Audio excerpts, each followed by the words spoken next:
প্রযুক্তির জাদুকরী আবিষ্কার দিয়ে এবার বিশ্বকে জানান দিল শাহজালাল বিজ্ঞান ও প্রযুক্তি বিশ্ববিদ্যালয়ের বিজ্ঞান গবেষণা ভিত্তিক গ্রুপ সাস্ট অলিকের সদস্যরা।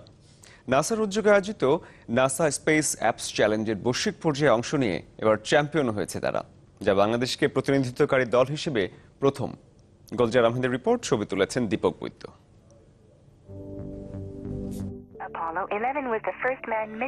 Lunar VR virtual reality app, যার মাধ্যমে নাসার অ্যাপোলো 11 মিশনে ল্যান্ডিং এরিয়া ভ্রমণ, চাঁদ থেকে সূর্যগ্রহণ দেখা এবং চাঁদকে একটি স্যাটেলাইটের মাধ্যমে ভার্চুয়ালভাবে আবর্তন করা যায়।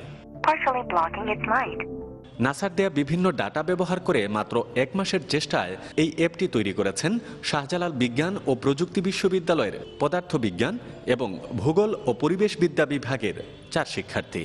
তাদের দলটির নাম দেয়া হয় অলিক।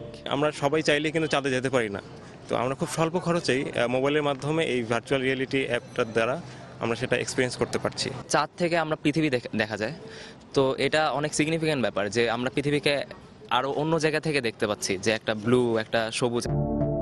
এই ভিআর ব্যবহার করে যে কেউ চাঁদে যাওয়ার অভিজ্ঞতা নেয়ার পাশাপাশি 1969 সালে চাঁদে যাওয়া অ্যাপোলো 11-এর সদস্য নীল আর্মস্ট্রং, মাইকেল কলিন্স ও অলড্রিন জুনিয়র কি করেছেন সেটির প্রমাণও দেখা যাবে। তো ফিজিক্যালি মাত্র 11 জন মানুষ গেছে, বাকি সবাইকে তো আমরা নিয়ে যেতে পারি না, বাট আমরা একটা 360 ভিউ দিতে পারি সবাইকে, যেটা দেখে তারা বুঝতে পারে যে হ্যাঁ, চাঁদে গেলে ব্যাপারটা এরকম, চাঁদটা দেখতে এরকম।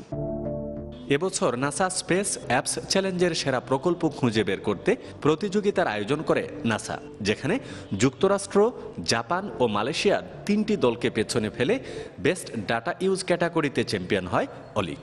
অধ্যাপক ডক্টর মোহাম্মদ জাফর ইকবালের মতে এই অর্জন শুধু বিশ্ববিদ্যালয়ের নয়, গোটা দেশের জন্য গৌরবের। ওরা যে জিনিসটা এনেছে সেটা খুবই অসাধারণ। আমি আশা করি যে অবশ্যই আমার দেশের নাম হবে, আমার বিশ্ববিদ্যালয়ের নাম হবে, রাইট, এবং তার সঙ্গে সঙ্গে পৃথিবীর মানুষ যেন এই সুন্দর অ্যাপটা দিয়ে তারা মহাকাশে ভ্রমণ করা কিংবা মহাকাশ সম্পর্কে জানা সংক্রান্ত এক ধরনের অভিজ্ঞতা পেতে পারে। প্রতিযোগিতায় বিশ্বের 79টি দেশের বাছাইকৃত 2729টি দলের সাথে লড়াইয়ের চূড়ান্ত পর্ব অনুষ্ঠিত হয় যুক্তরাষ্ট্রের ক্যালিফোর্নিয়ায়।